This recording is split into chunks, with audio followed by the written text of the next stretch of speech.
Assalamualaikum warahmatullahi wabarakatuh. Marilah kita akhiri upacara pembukaan workshop pada pagi ini dengan menundukkan kepala seraya mohon kepada Allah Subhanahu wa taala. Semoga apa yang menjadi khususnya visi-visi Bina bisa terlaksana, dan juga tentunya kepada institut yang juga tentunya harus bersama-sama kita dukung semua visi-misinya untuk bisa tercapai, dan juga umumnya sampai negara kita menjadi barakatul thayyibatul barakatuh. Al-Fatihah. A'udzubillahi minasyaitonir rajim. Bismillahirrahmanirrahim. Alhamdulillahirabbil alamin arrahmanir rahim maliki yaumiddin. Iyyaka na'budu wa iyyaka nasta'in ihdinas siratal mustaqim. Shiratal ladzina an'amta 'alaihim ghairil maghdubi 'alaihim waladdallin. A'udzu billahi minasyaitonir rajim. Bismillahirrahmanirrahim. Allahumma shalli 'ala Muhammad wa 'ala ali Muhammad. Alhamdulillahirabbil alamin. Allahumma ighfir lil mu'minina wal mu'minat wal muslimina wal muslimat al ahya'i minhum wal amwat innaka 'ala kulli qaribun mujibud da'wat. Rabbana la tuzigh qulubana ba'da idh hadaytana wa hab lana min ladunka rahmah innaka antal wahhab. Rabbana la tu'akhidhna in nasina aw akhtana. Rabbana wa la tahmil 'alaina isran kama hamaltahu 'alal ladzina min qablina. Rabbana wa la tuhammilna ma la taqata lana bihi wa'fu 'anna waghfir lana warhamna anta maulana fansurna 'alal qaumil kafirin. Rabbana zalamna anfusana wa illam taghfir lana wa tarhamna lanakunanna minal khasirin. Rabbana asrif 'anna 'adzaba jahannam inna 'adzabaha kana ghamam. Allahumma inni as'aluka al-huda wa tuqa wal 'afafa wal ghina. Allahumma 'inna 'ala dhikrika wa syukrika wa husni ibadatik. Rabbana atina wa fil akhirati hasanatan wa qina adzabannar. Subhana rabbika rabbil izzati amma yasifun. Wassalamu ala mursalin. Walhamdulillahi rabbil alamin. Assalamualaikum warahmatullahi wabarakatuh.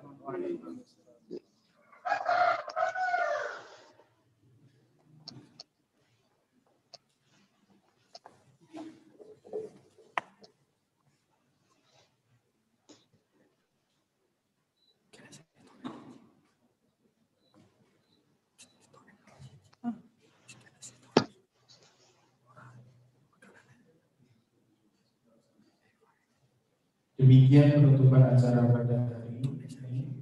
Akan dilanjutkan acara yang inti, yaitu penyampaian materi penguatan nilai yang akan dipandu langsung oleh Ibu Nestiani selalu juga pada yang kami persilakan.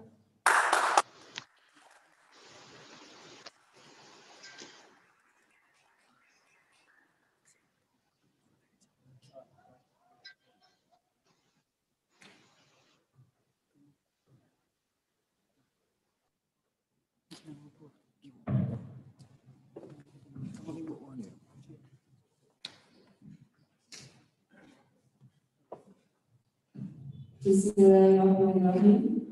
Alhamdulillahirabbil alamin. Assalatu wassalamu ala asyrofil anbiya'i wal mursalin wa ala alihi wa sahbihi ajma'in. Yang kami hormati Dekan Fakultas Adab dan Bahasa yang pada hari ini diwakili oleh Wakil Dekan 2, yaitu Bapak Dr. Haji Muhammad Fajar Sadiq MAG.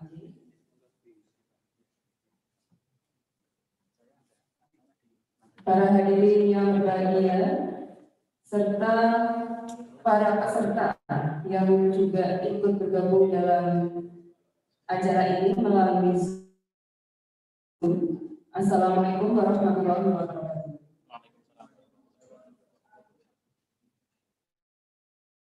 Para hadirin yang berbahagia, langsung saja kita memasuki acara inti, yaitu grand closing, yang dimana hari ini kami mengambil tema monitoring dan evaluasi program Federasi Islam dan Adab. Karenanya pada kesempatan kali ini kami mengundang dua narasumber. Yang pertama yaitu Bapak Ahmad Muntahar MPD, dan yang kedua yaitu Bapak Dr. Rustam Ibrahim MSI. Kepada beliau kami persilakan untuk maju ke atas.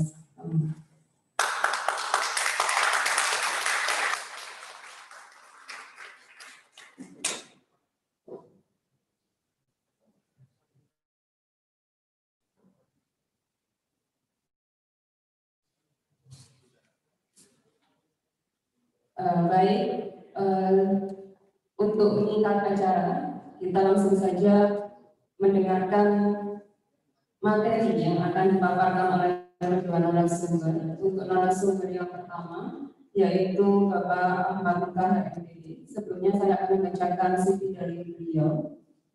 Beliau asli dari Magelang, kemudian telah menempuh pendidikan agama Islam di Universitas Islam Negeri Sunan Ampel, Surabaya, dan saat ini mendalami ilmu agama di Universitas Sains Al-Quran Unsik Wonosobo. Beliau juga seorang penulis buku. Buku populernya adalah Hasanah Aswaja, dan beliau ini terdiri dari Aswaja. Nanti mungkin akan kita dengarkan apa sih Aswaja Muda ini, dan seperti yang dikatakan oleh Bapak Kepala Unit, ya, konten apa saja nanti yang akan bisa kalian masukkan di dalam pembuatan video. Nanti akan mungkin sedikit dengan dijelaskan oleh Bapak Ahmad Muntahar ini. Baiklah, untuk menyingkat waktu, kami persilakan Bapak Ahmad Muntahar untuk menyampaikan materi.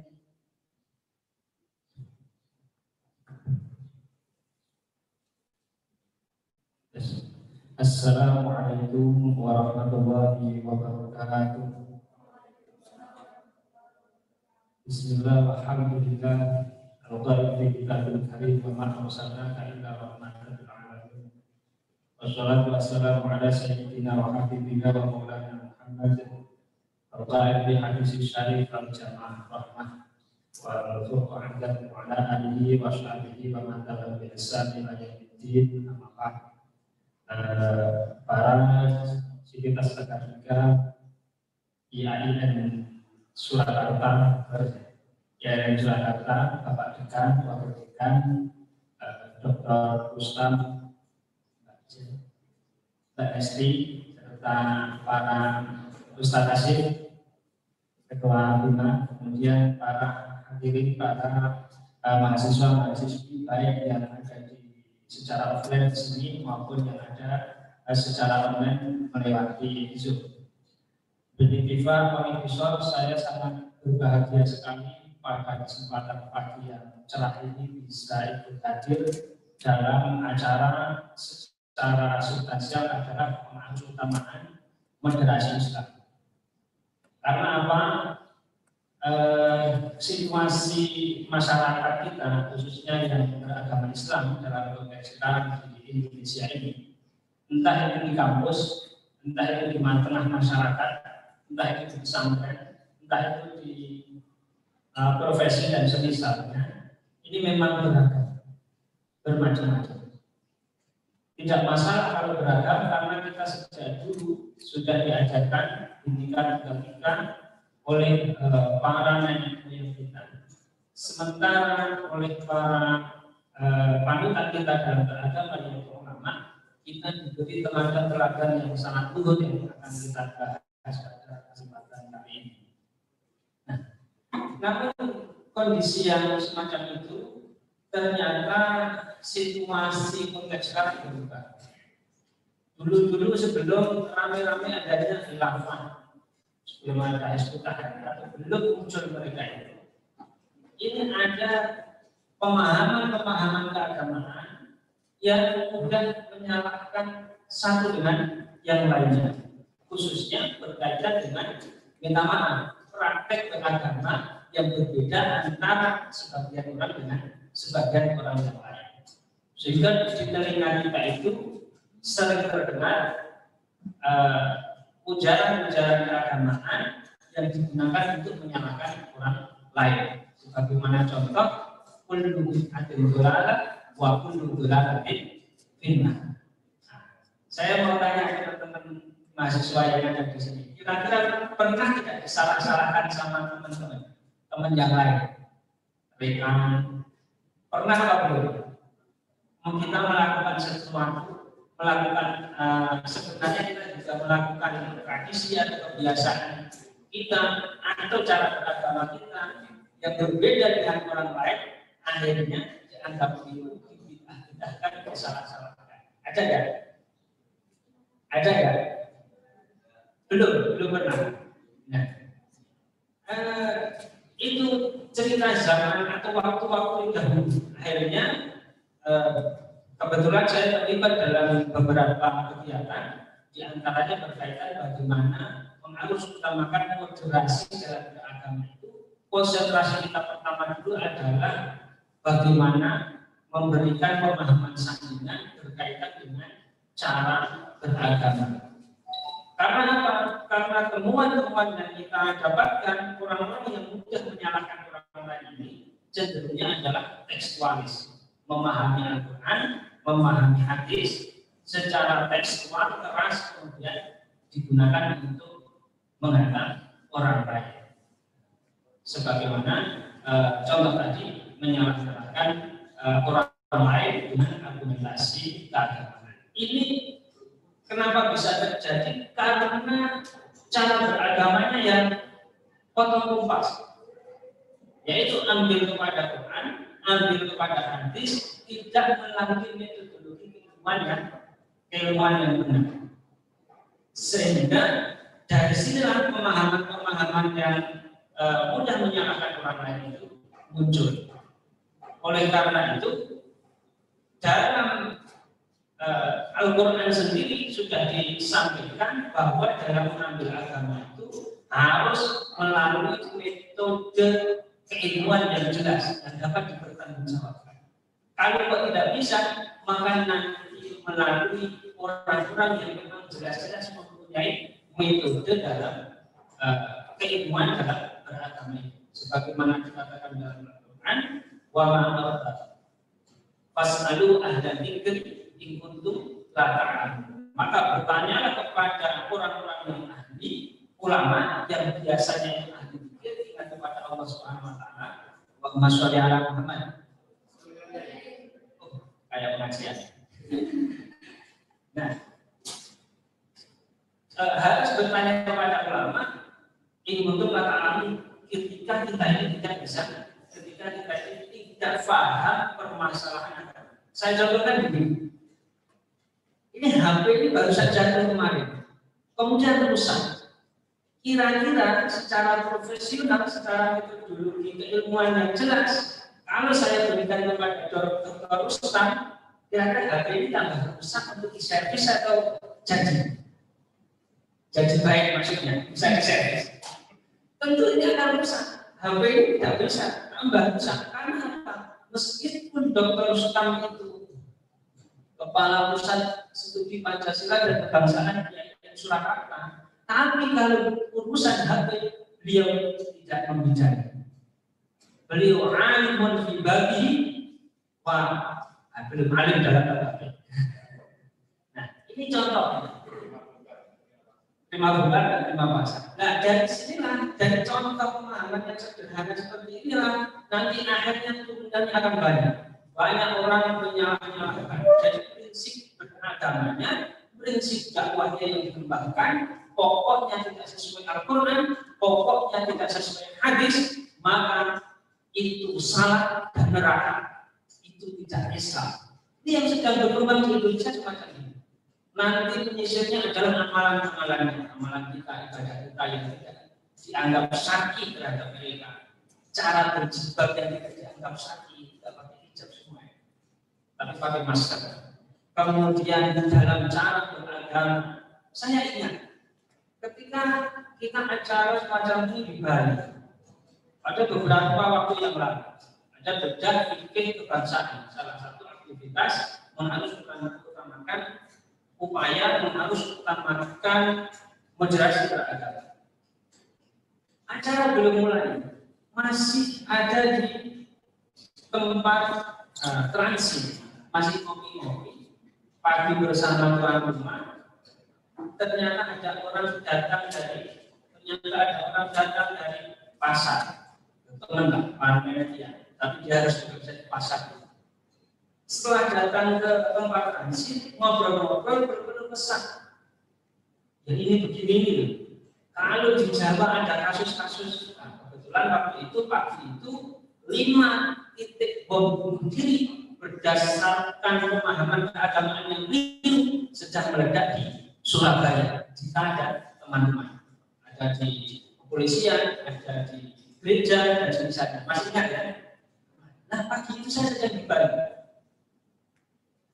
Gini, di pasar saya sudah mendapatkan peringatan dari orang-orang. Itu bagaimana saudara itu? Pelakuannya seperti itu, membunuh orang-orang tidak berdosa.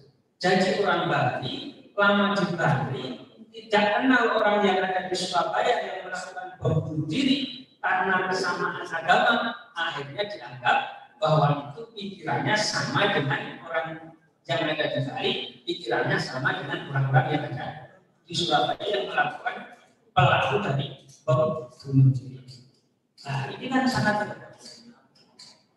Ini karena berdasarkan apa? Banyak ayat Al-Quran, banyak hadis lalu dipahami secara sederhana, tidak berdasarkan ilmu, maka nanti akan bermasalah. Saya contohkan, wa man lam yahkum bima anzalallah fa ulaika humul kafirun. Wa man lam yahkum bima anzalallah fa ulaika humul zalimun. Wa man lam yahkum bima anzalallah fa ulaika humul fasiqun. Orang tidak berhukum dengan hukumnya Al-Quran, apa yang diwahyukan oleh Allah, maka orang itu zalim, fasik, dan kafir. Qurannya jelas, 3 ayat. Ini gimana? Hanya dihadap-hadapkan seperti itu. Orang tidak mau mencari bagaimana penafsiran para ulama, bagaimana alternatif pemahaman dengan metodologi yang jelas berkaitan dengan ayat-ayat yang semacam itu. Kalau kita mau buka sederhana saja, dari berbagai tawaran yang ulama itu akan ketemu di antaranya. Dulu pada masa sahabat ada Sayyidina Ibnu Abbas. Sayyidina Ibnu Abbas. Ada yang pernah dengar? Ada kan ya? Sahabatnya Nabi. Yang dikatakan oleh baginda Kanjeng Nabi Muhammad sallallahu alaihi wasallam sebagai terjemahan Al-Quran, ahli tafsir Al-Quran yang paling top di dunia ini sesuai dengan pengakuan Kanjeng Nabi adalah Sayyidina Abbas. Mempunyai murid yang namanya Ikrimah. Bagaimana para ulama ahli tafsir generasi sahabat ini menafsiri wa man lam yahkum bima anzalallah fa ulaika humul kafirun? Nyata mereka menyatakan qawluhu wa man lam yahkum bima anzalallah fa ulaika humul kafirun innama yatanawal man ankara bi qalbihi wa jahada bi lisanihi. Ayat-ayat Al-Quran yang menyatakan bahwa orang yang tidak berhukum dengan hukumnya Allah adalah orang yang kafir dan fasik. Ini hanya berlaku bagi orang yang memang betul-betul mengingkari hukumnya Allah yang ada di hatinya dan menyampaikannya secara lisan, secara verbal dengan lisan. Amaman aqarra bi qalbihi qawlahu. Apa orang itu syahadat kemudian mengakui hukum-hukum Allah itu di hatinya. Arafa bi qalbihi qawlahu wa aqarra bi lisanihi qawlahu dan menyatakan bahwa yang memang semuanya itu adalah hukum Allah. Walakin ada bima yudzahu, akan tapi dia tidak bisa melakukan secara 100% seperti orang di Indonesia ini. Seperti orang dunia dalam konteks sekarang, siapa sih yang bisa melaksanakan hukum Allah Islam secara 100%? Tidak ada sama sekali. Ternyata bahwa hati menerima anzalallah, yaitu orang-orang seperti itu, meskipun agamanya tidak bisa 100%, sudah syahadat, sudah sholat, sudah melakukan ibadah-ibadah yang lain, tapi tidak bisa 100% sebagaimana baginda Kanjeng Nabi Muhammad SAW, maka itu termasuk orang yang tetap berhukum dengan hukumnya Allah.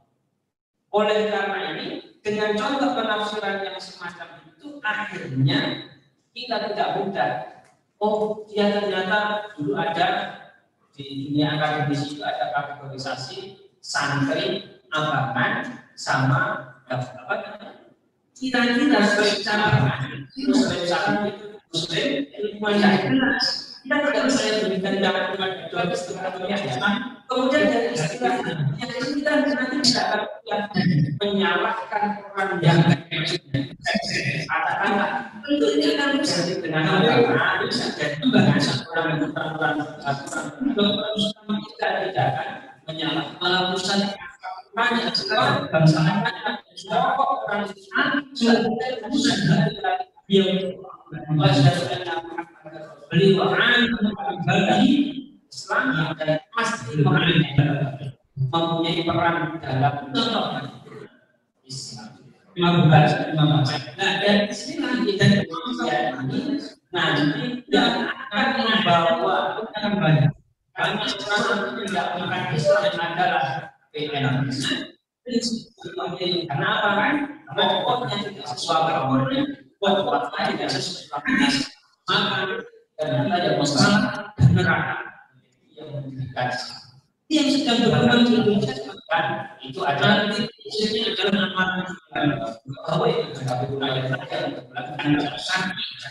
Jadi poin yang pertama dalam moderasi itu adalah bagaimana kita beragama secara yang bertanggung jawab dalam ini. Artinya sangka jenisnya kalau tidak kembali bukan cuma wajah dan pasangan tidak bisa itu kemudian yang kedua ayat menunjukkan dalam beragama itu dimulai masih ada menyampaikan memberikan konten terhadap radikalisme mengutamakan moderasi kesehatannya dalam satu kesempatan di stasiun televisi datang ke Silang sendiri ngobrol-ngobrol milenial dia dalam konteks sekarang maka yang paling utama itu kesamaan kasus-kasus waktu itu 5 sebagaimana abang seperti apa bagaimana ada dalam ini tidak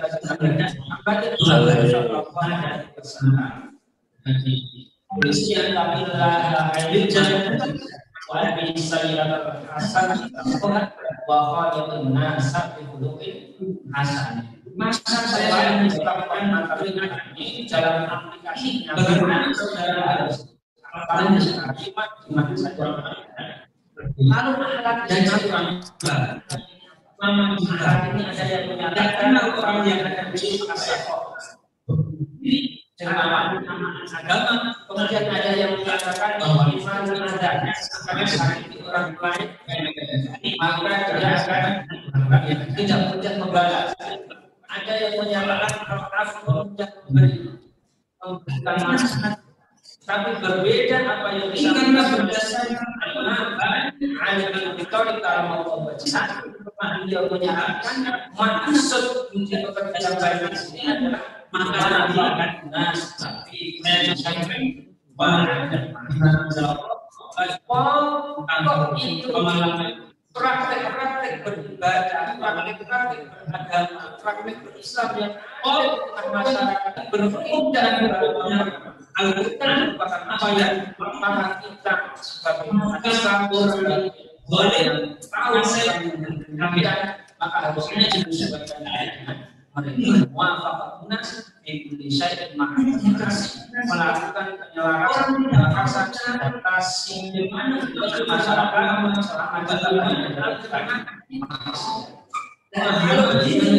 berarti dakwahnya yang disampaikan oleh para ulama kita dakwah yang disampaikan para awaliyah yang kita para ulama kebenarannya, para ustaz ada masalah itu dakwah yang ambas. Saya tidak ambas.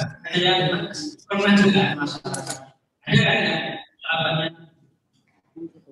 yang dikatakan oleh baginda Kanjeng Nabi Muhammad sallallahu alaihi wasallam. Subhanallah bagaimana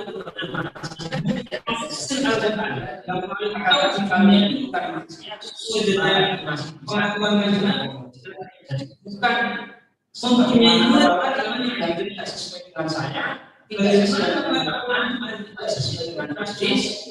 Menurut pemahaman saya, itu kafir, sesat dan neraka. Akan dakwah yang dilakukan adalah dakwahnya ada masalah yang ada di masyarakat, kita harus menyesuaikan awal bahasanya ini wajah muam apa tunas ayat yang menyatakan bahwa orang yang menyesuaikan kondisi situasi orang yang misalnya bertentangan orang yang bahkan kalau bertentangan dengan syariat ini silakan sulit secara bahkan nanti berbeda makanya juga diperbolehkan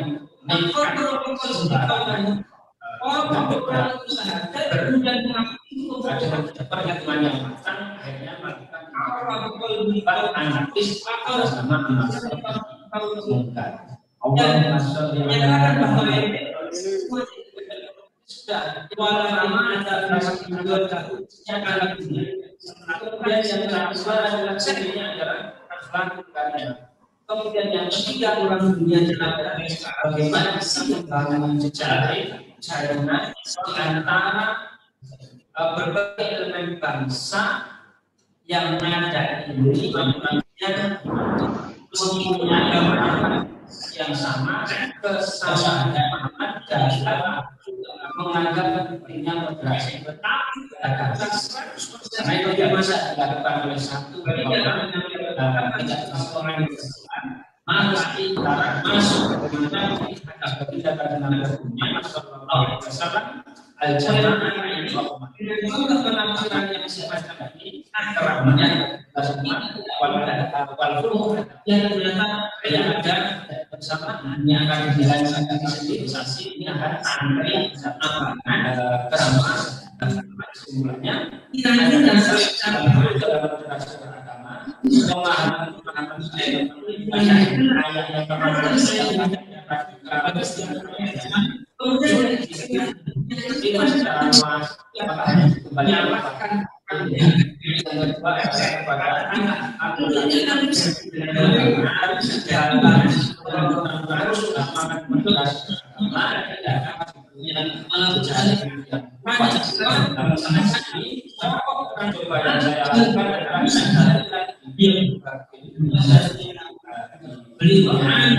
beli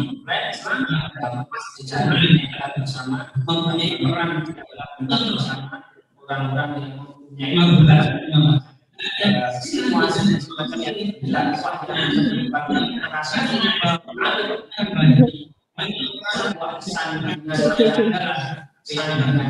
tepat maka kenapa karena semakin masyarakat yang mungkin cukup ini sebagai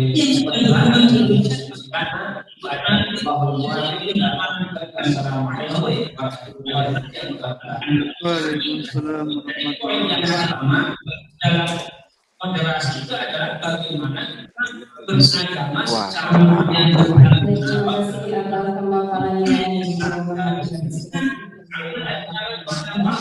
selanjutnya kita langsung yaitu Bapak Dr. Mustafa Ibrahim. Saya akan membacakan beliau telah pendidikan S2 dan S3 ilmu Islam di Semarang. Beliau saat ini juga merupakan salah satu dosen di Jakarta dan juga menjabat sebagai Kepala Pusat Studi Pancasila dan Kebangsaan di IAIN Surakarta. Kepada Bapak Mustafa Ibrahim kami persilakan.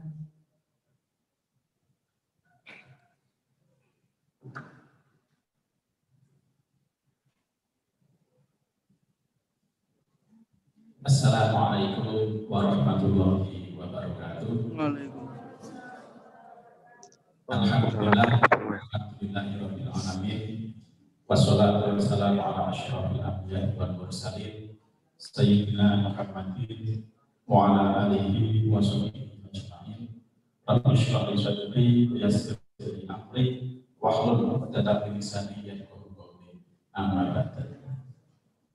Yang kami hormati narasumber pertama Bapak Ahmad, yang kami hormati segenap panitia, Bapak Sabar, yang kami hormati Ketua Bima Gus Asif, yang kami hormati moderator di Nesti, Mbak Nesti, yang saya hormati Mas Kotes, segenap panitia dan segenap mahasiswa yang kami cintai semuanya, baik luring maupun daring.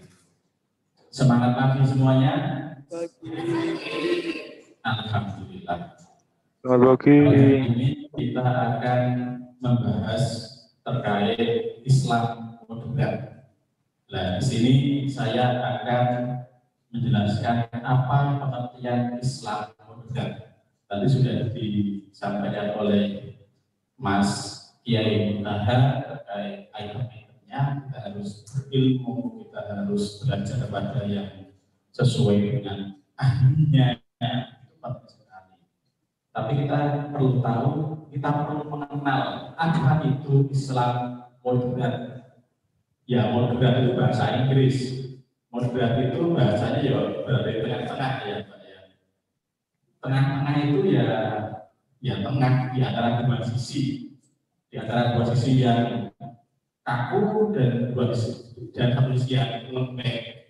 Jadi tengah-tengah itu tidak kaku juga tidak lembek. Itu dinamakan dengan Islam moderat. Kalau konteksnya pada saat ini itu ya Islam moderat itu enggak kaku juga enggak liberal. Tidak liberal. Itu arti dari Islam moderat.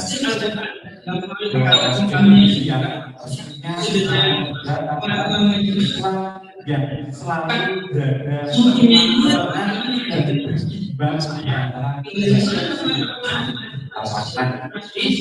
Kalau saya tidak tapi moderat. Definisi dari Islam moderat. Ya,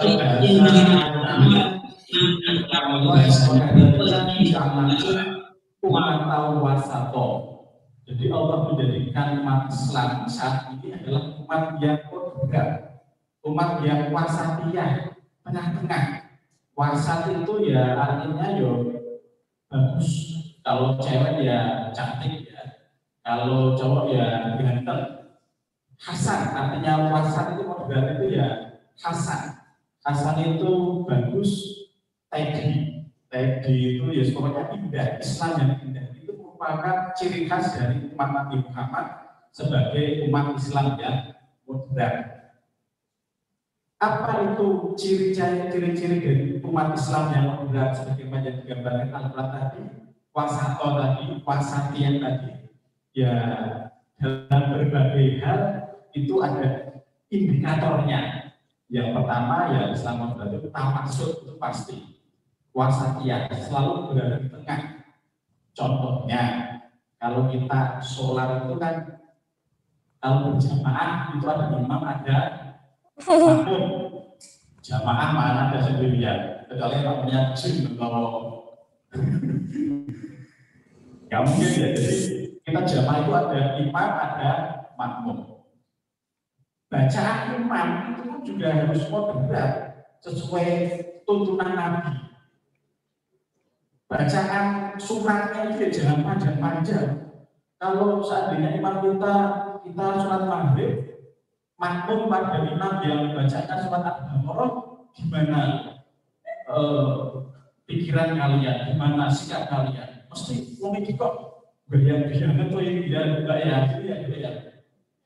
Yang pernah juga di masjid sebelah itu ada.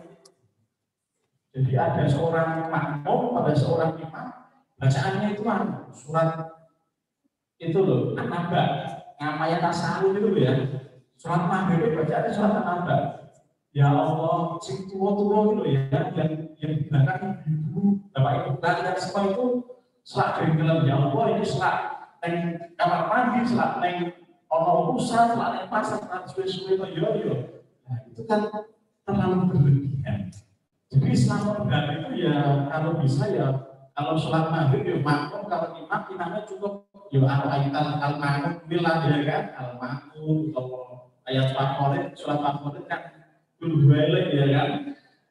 Nah, seneng mahasiswa kuwi kulhuwailek sholat yang bibi. Seneng terus seneng bisa sebelah kiri kanan barang kayak ya mesti begitu ya. Itulah modern. Bahkan bertimbang itu apa? Kalau kita mendengar ayat wa malana kun bima anzalallahu fa ulaika humul kafirun, kita komparasikan dengan literatur lainnya yang buka internet lah ya, yang moderat, yang sesuai dengan ahlinya. Tafsir ya tafsir Pak Kiai Masyihab, tafsir Ar-Rum, Al-Azhar, itu kan ahlinya itu jelas, kompeten di dalamnya.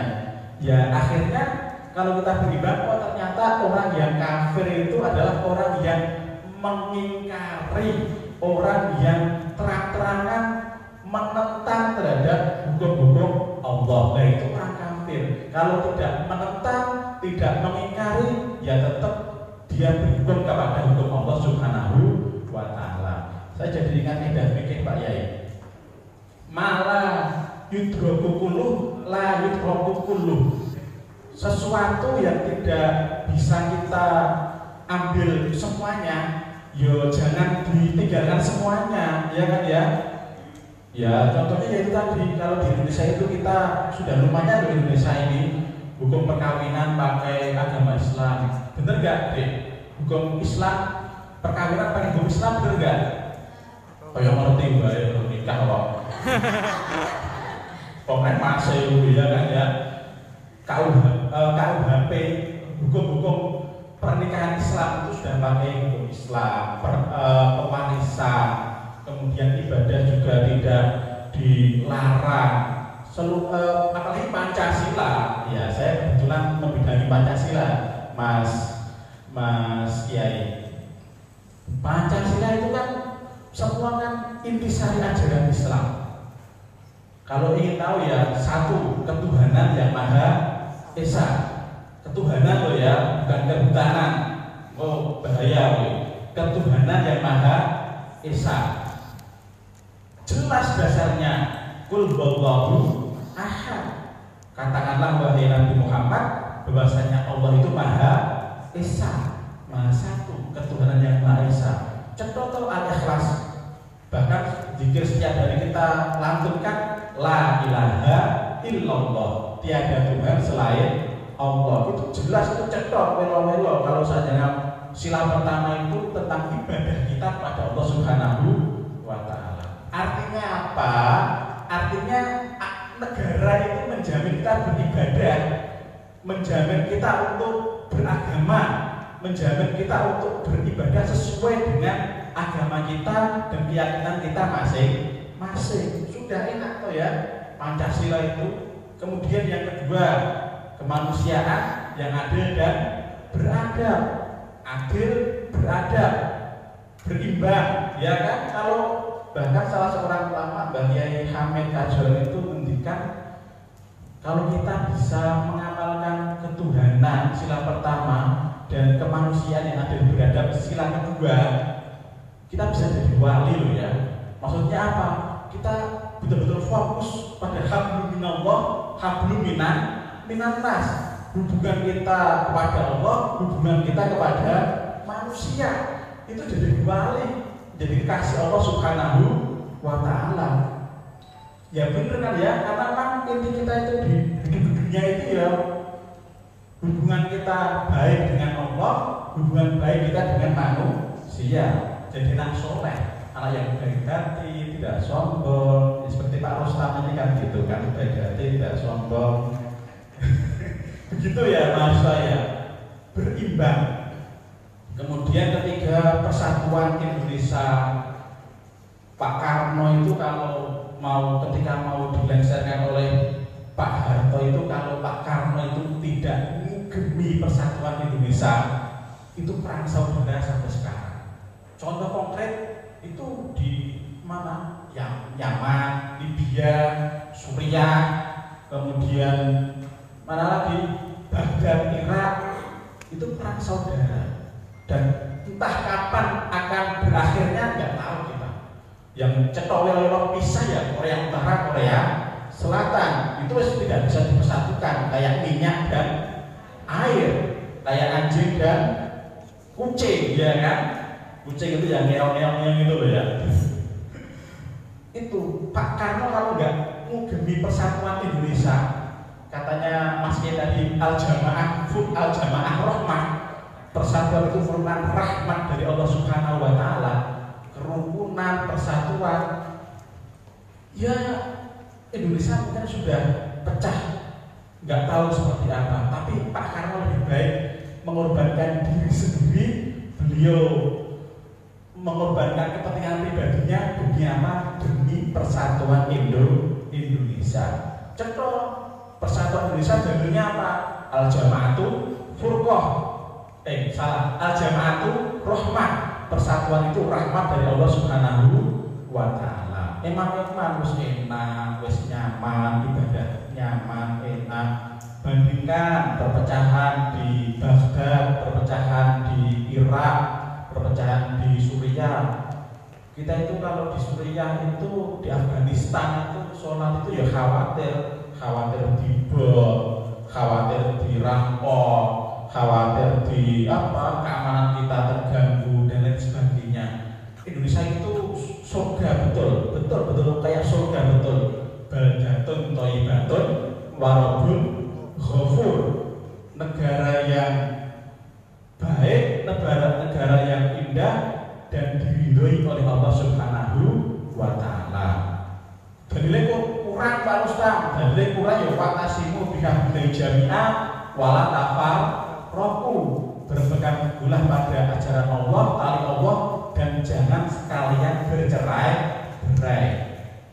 Jangan sampai ada ungkapan bercerai, bersatu kita teguh, bercerai kita ya bercerai kita runtuh nanti ya, bukan kawin lagi, bukan bercerai kita runtuh, bukan kayak mahasiswa pedot ya boleh naik ya mahasiswa ya, jangan seperti itu. Mahasiswi, tapi biasanya mahasiswa Mas. Justru yang seperti itu ya mahasiswanya, kayak pengalaman jenengan. Itu bahwa caranya pengalaman ya Mas ya. Kemudian yang keempat, saya kebetulan sebagai ketua Pancasila ya harus menyampaikan biar kalian tahu, tidak tergoda oleh ideologi selain Pancasila, ya kan? Pancasila itu sesuai intisari ajaran Islam. Yang keempat, kerakyatan yang dipimpin oleh hikmat kebijaksanaan dalam permusyawaratan perwakilan. Dalam Al-Quran dikatakan wasyawirhum fil amr, bermusyawarah dalam segala sesuatu. Artinya apa? Musyawarah itu menghasilkan kebaikan yang lebih daripada tidak dimusyawarahkan. Itu penting sebagai ideologi negara. Karena apa? Tasarruful iman ala rawiyah manutun bil maslahatil mar'iyah. Kebijaksanaan iman, kebijaksanaan pemimpin itu ya harus sesuai dengan kemaslahatan rakyatnya. Makanya agar maslahat dimusyawarahkan oleh segenap wakil-wakil rakyat, dimusyawarahkan oleh segenap elemen masyarakat di Indonesia tercinta ini. Itu yang keempat, wasyawirhum fil amr. Sesuaikan ya dengan ajaran Islam ya. Dasar negara kita Pancasila ya, sudah 4 tuh ya. Yang kelima, keadilan sosial bagi seluruh rakyat Indonesia. Yang terakhir penting sekali, keadilan bagi seluruh rakyat Indonesia. Sebagaimana firman Allah, "I'dilu wa aqrabu littaqwa." Bersikap adilah karena bersikap adil itu lebih mendekatkan diri kepada takwa kepada Allah Subhanahu wa taala. Adil itu apa ya? Berimbang tadi. Berimbang di antara dua pihak yang saling berlawanan, yaitu yang satu berlebihan, yang satu celelengan, yang satu ceroboh, yang satu tidak serius. Ya, Islam moderat di tengah-tengahnya, santai tapi tidak terlalu serius banget, tapi juga tidak lembek banget. Itulah yang dikatakan Islam moderat. Itu yang kedua, keberimbangan. Kemudian yang ketiga, toleransi. Toleransi itu ya dalam Al-Quran, lana amaluna walakum amalukum. Kalau kita sama agama, ya kamu mau memilih organisasi NU, mau memilih organisasi Muhammadiyah, mau memilih organisasi yang lainnya, monggo. Sing penting kiblate podo, salate podo, mayite podo-podo kubure ya kan ya. Enggak mungkin kok mayit disimpan kulkas kan, enggak kok ya. Sama-sama dikuburkan kan ya. Sing tinggal ya podo-podo didongake, didoakan biar diampuni kesalahan-kesalahannya. Enggak mungkin kok kita sebagai manusia Islam ninggal dinyanyikke dinyanyikke suketeki atau bojo galak kan enggak mungkin. Mesti didoakan minimal Allahumma firli wali walidaya warhamhuma kama rabbayani shaghira. Piyen pendek, yang wong nahi berat itu ya biasanya pakai tahlil, pakai 7 hari, 40 hari, sama-sama doanya. Intinya sama-sama berdoa. Itu yang ketiga ya, tasamuh, toleran. Sana mau ke barat ya monggo, mau ke timur ya monggo, yang penting saling menghormati, saling tenggang rasa, dan saling tidak konflik, tidak bermusuhan. Karena apa? Lain surul jannah watiur rohim. Tidak akan pernah masuk surga orang yang memutuskan tali silaturahim. Sepenting koncoan ya kan, konco warung ngalor monggo, idul monggo. Sepenting innamal mu'minuna ikhwah. Sesama mukmin itu bersaudara. Kalau bisa bersaudara harus saling berbuat baik, tidak boleh saling bermusuhan. Ya contohnya ya tangan kanan sama tangan kiri. Kalian punya tangan kanan enggak? Mahasiswi. Saya itu kalau ada kesini itu langsung mata saya senang sekali karena mahasiswi. Tapi kalau ke sana ya agak gimana gitu kalau mahasiswa. Tangan kanan, tangan kiri, beda kan ya antara tangan kanan dengan tangan kiri. Tapi pernah nggak tangan kanan ngeplai tangan kiri atau tangan kiri ngeplai tangan kanan? Pernah nggak? Yang itu yang merah itu tahu bahwa keplak apa pukul-pukul nggak pernah ya? Nah itulah contoh analogi dari kita semuanya seperti itu. Kita itu berbeda-beda, ada yang kanan, ada yang kiri, ada yang tengah, ada yang, tapi kita harus saling melengkapi, harus saling membangun persaudaraan dan persatuan. Dan yang terakhir adalah terkait ta'adul. Ta'adul itu lurus itu ya kita harus sesuai dengan rel-rel ajaran agama Islam yang sudah digariskan oleh Nabi Muhammad dan Allah Subhanahu wa Ta'ala. Ta'adul, lurus.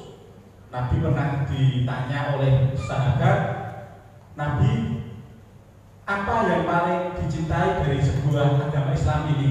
Yang paling dicintai jawab Nabi, Al-Hanifiyah As-Samhah. Agama yang paling dicintai oleh Allah, yang paling dicintai oleh Nabi adalah agama yang lurus dan agama yang toleran. Itu penutup dari saya tentang mengenal Islam moderat. Yang pertama adalah tawasul, tengah-tengah, tawazun, berimbang, tasamuh, toleran, saling menghormati terhadap orang yang berbeda dengan kita.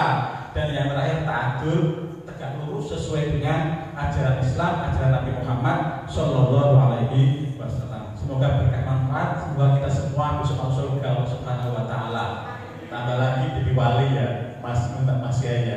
Allahumma amin. Banyak salah, mohon maaf. Wallahul muwaffiq ila aqwamit thoriq. Wassalamualaikum warahmatullahi wabarakatuh.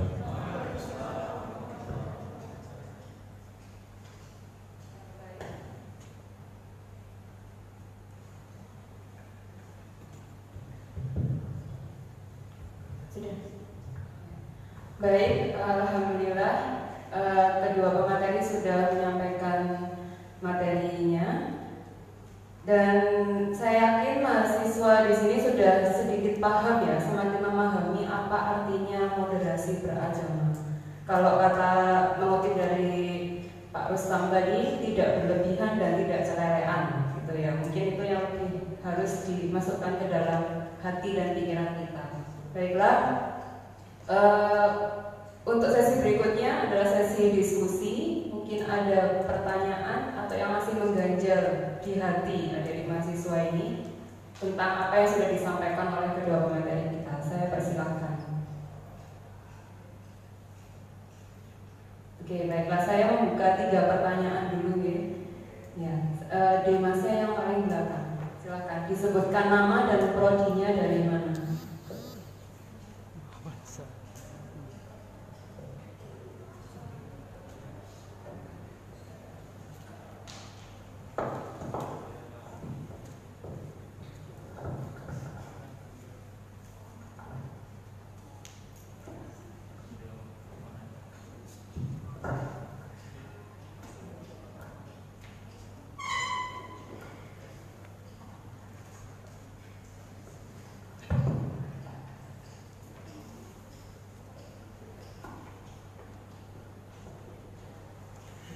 Baik, terima kasih.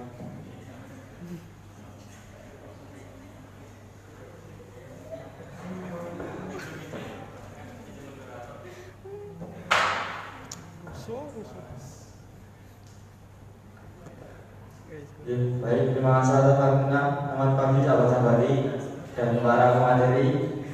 Kan kita ini sudah masuk dalam revolusi industri 4.0. Jadi arus informasi itu deras dan kita itu kadang-kadang seperti polusi informasi, jadi terlalu banyak informasi. Kemudian bagaimana, ini pertanyaan saya, ada 2 pertanyaan. Yang pertama, bagaimana cara kita menfilter informasi tersebut agar mendapatkan berita yang berimbang. Kemudian yang kedua, bila ada sekelompok orang yang saling mengklaim dirinya yang paling moderat, maka apakah tolak ukur dari moderat itu? Itu saja pertanyaannya. Terima kasih. Namanya siapa, Mas? Dari prodi mana? Tidak Kurniawan Bowo dari prodi SPI semester 3. Terima kasih. Baik, langsung saja dijawab. Oke, Bapak Enggak dijawab. Tes. Benar, kita sekarang ini dalam posisi banyak polusi informasi. Oleh karena itu, baginda Nabi Muhammad SAW pernah memesankan kepada umatnya, kafa'ul mar'i itsman ayyub kita itu masanya. Cukup orang itu dianggap berdosa ketika dia mudah nge-share, membicarakan apa yang dia dengar. Segala apa yang dia dengar langsung nge-share kepada orang lain. Nah, ini arus informasi atau polusi informasi kemudian jatuh pada orang-orang yang semacam itu, maka akan semakin besar pula pengaruh tidak baiknya atau dampak buruknya berkaitan dengan validitas informasi itu, dampaknya dan semisalnya. Kemudian kalau pertanyaan masing-masing mengklaim sebagai yang paling moderat, apa akhirnya batasan moderat itu? Ya, maka dilihat dari sisi isu apa yang dibicarakan. Contoh dalam isu beragama, yang beragama itu yang moderat seperti apa? Atau isu berbangsa dan bernegara dalam konteks kita adalah ada non muslim di tengah-tengah masyarakat kita. Maka menurut hemat saya, yang namanya moderat itu adalah tidak abai terhadap tuntunan agama sekaligus menyelaraskannya dengan fakta-fakta yang ada di tengah masyarakat. Nah, orang yang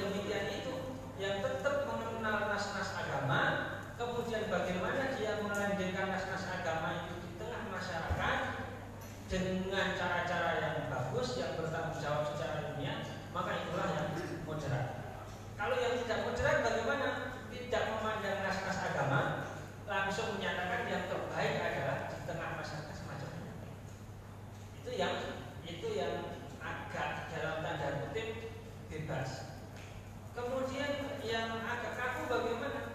Yang kaku adalah pokoknya Al-Quran bunyinya begini, maka harus diterapkan masyarakat secara rigid sekaku ini. Saya contohkan adalah berkaitan dengan tadi non-muslim yang ada di tengah kita. Kemarin ramai dibahas oleh para kiai, oleh para ulama, akhirnya disimpulkan bahkan sampai beredar isu bahwa para kiai akan mengganti qul ya ayyuhal kafirun menjadi qul ya ayyuhal non-muslim. Dengar apa? Bahwa kiai-kiai akan mengganti, tidak ada kafir di Indonesia ini, adanya non-muslim. Makanya diviralkan qul ya ayyuhal non-muslim, qul ya ayyuhal kafirun akan diganti qul ya ayyuhal non-muslim. Nah ini problem jelas. Nah kita harus kembali kepada ilmu kalau begini ini. Non-muslim di Indonesia itu posisinya seperti apa sih?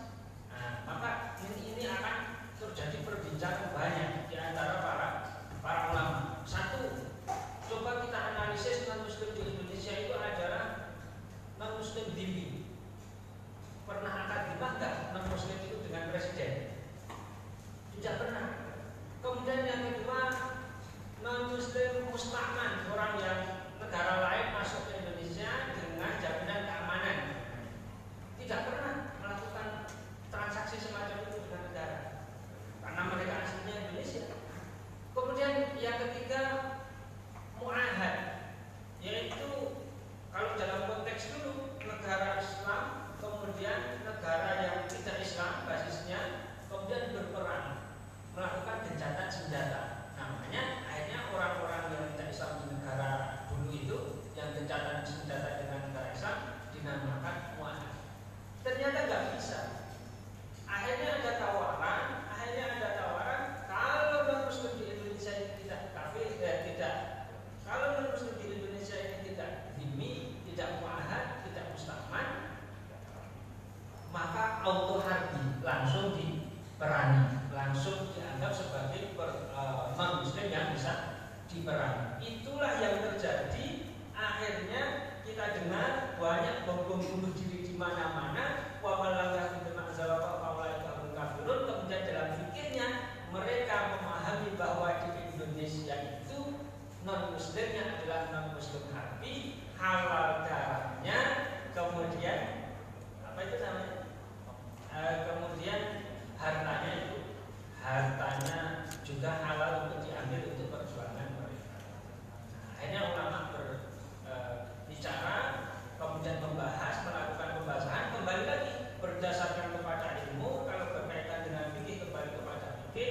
Akhirnya non-muslim Indonesia itu ya bukan harbi, bukan mu'ahad, bukan musta'man, bukan dhimmi, akan tapi cukup disebut sebagai warga negara atau muwatin. Nah, dari sini bisa kita ambil standar orang-orang mengklaim moderat itu seperti apa. Maka yang jelas adalah ada dua sisi. Sisi keilmuan kalau ini bidang fikih, maka memang pada bidang fikihnya sisi nas-nas Al-Qur'annya bagaimana, kemudian sisi realitanya di tengah masyarakat seperti apa. Nah ini harus dicarikan titik temunya. Contoh sederhana tadi, bagaimana kita menyikapi non-muslim di Indonesia, maka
Baik, terima kasih.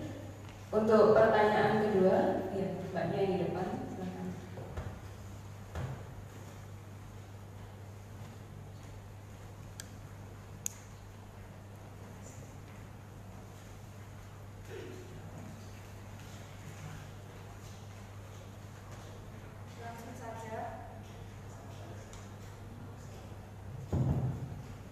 Langsung saja pertanyaannya, bagaimana cara kita mensikapi perbedaan yang ada di masyarakat dalam bidang akidah dan di ranah sosial, muamalah, dan fikih. Kemudian, sikap seperti apa yang bisa dipraktekkan untuk menyampaikan sesuatu yang berbeda dengan masyarakat yang kebetulan berbeda dengan ide kita itu dan sudah berjalan cukup lama di masyarakat itu tersebut. Terima kasih. Ya, namanya Mbak dari namanya Noni Nur Kasana dari Prodi Pendidikan Bahasa Inggris Mesir. Terima kasih. Silakan langsung dijawab. Terima kasih. Saya sempat menulis ketika ada pertanyaan berkaitan dengan jilbab. Jilbab itu kan ada yang memahami bahwa jilbab itu nggak wajib. Nah, ini contoh yang pas. Kemudian ada yang memahami pula beberapa akademisi yang menyatakan bahwa berdasarkan pendapat Ibnu Asyur, salah satu ulama dari Maroko, dalam berbagai referensinya menyatakan bahwa kepala ini tidak wajib ditutup. Nah, akhirnya kita bahas dan saya berkesimpulan berbeda. Catat ini, kalau kok menyatakan tidak wajib, perempuan tidak wajib menutup kepala, berdasarkan pendapat Ibnu Asyur itu jelas menurut kesimpulan saya pendapat yang kurang tepat dalam memahami Ibnu Asyur. Nah, meskipun begitu, dalam pemahaman yang berbeda itu kita harus tetap berdasarkan pada begini, berdasarkan pada akhlakul karimah. Ud'u ila sabili rabbika bil hikmati wal mau'izatil hasanati wajadilhum billati hiya ahsan. Urusan keimanan saja Allah Subhanahu wa taala memerintahkan kepada Muhammad untuk ud'u ila sabili rabbika bil hikmah, satu bil hikmah. Kemudian wa mau'izatil hasanah, dengan mau'izah hasanah, bukan mau'izah yang teriak-teriak mengajak memprovokasi orang untuk merusak. Wajadilhum billati hiya ahsan ini berkaitan dengan keimanan. Orang yang berbeda dengan keimanan dengan kita itu tidak boleh kemudian kita secara zalim, secara serta-merta kita salah-salahkan, tidak boleh, karena tuntunannya Al-Quran adalah wajadilhum billati hiya ahsan. Ini saya praktek di dunia media sosial. Pernah Facebook saya, akun itu mau direbut oleh orang, dihack. Tapi karena sedang saya berupaya diskusi yang baik sama teman-teman, kalau dulu itu Hizbut Tahrir dan yang lain sebagainya, justru teman Hizbut Tahrir ini yang pertama kali, Mas, Ustaz, ya itu HP akun Facebook jenengan kalau kasusnya seperti itu triknya begini untuk mengamankan, nggak dihack, biar tidak dihack. Jadi yang pertama kali merespon membantu saya untuk mengembalikan akun Facebook saya itu bukan teman-teman yang biasanya bersama saya, tapi teman-teman Hizbut Tahrir dan yang lain sebagainya. Karena apa? Saya mencoba membangun cara berdiskusi yang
yang bisa saya respon dari pertanyaan tadi.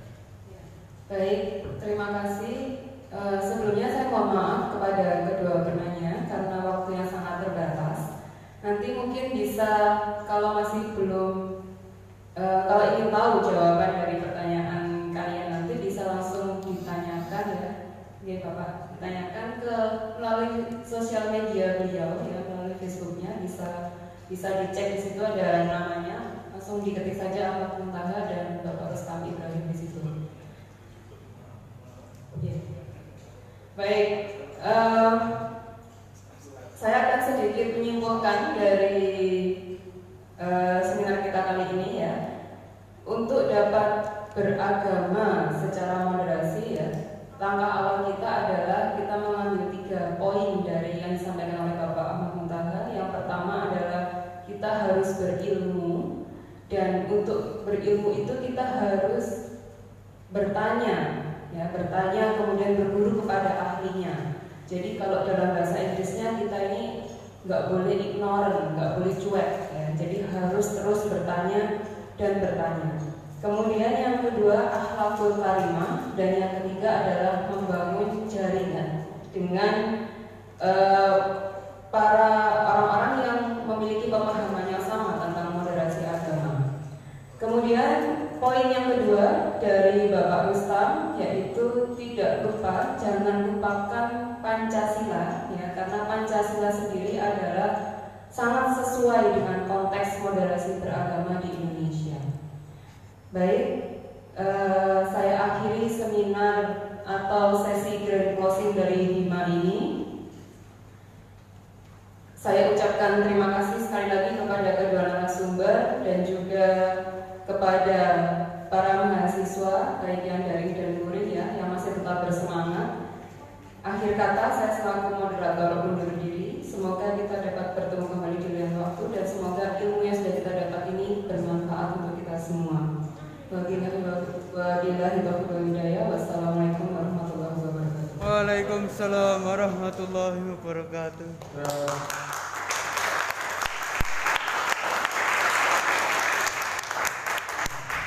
Berikutnya penyerahan souvenir yang diberikan oleh Ibu Menteri.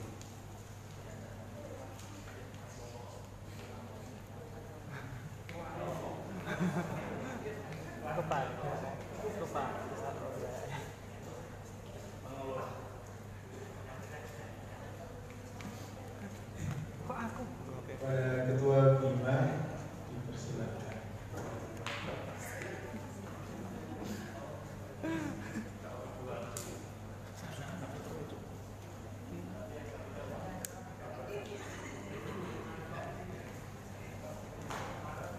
Kau apa?